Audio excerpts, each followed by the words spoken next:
Welcome back, continuing the news. As we head into the weekend, the two major political parties will be ramping up their campaigns, but not in the way supporters are used to. This in light of the coronavirus pandemic. They've been on the road for weeks now, but are they adhering to the protocols?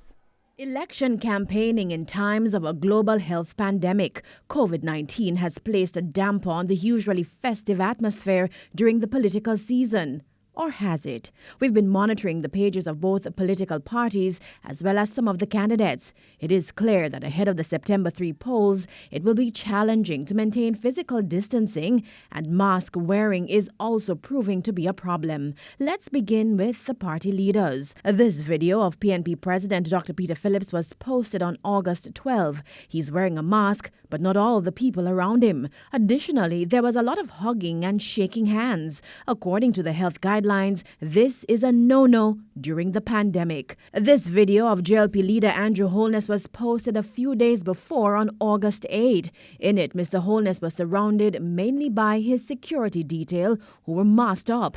Of note, though, not the citizens who watched Mr. Holness go by.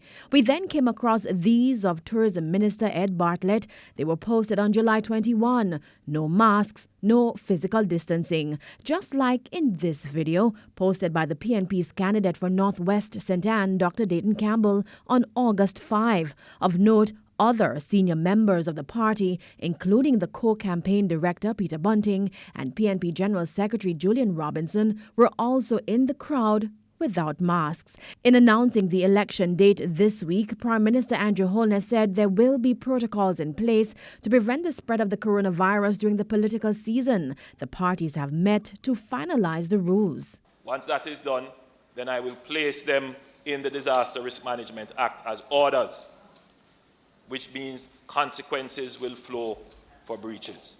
It is very difficult. I have been on the road. I have seen it. I take this opportunity to appeal to supporters of both political parties that it is important that politics does not become a cause of the spread.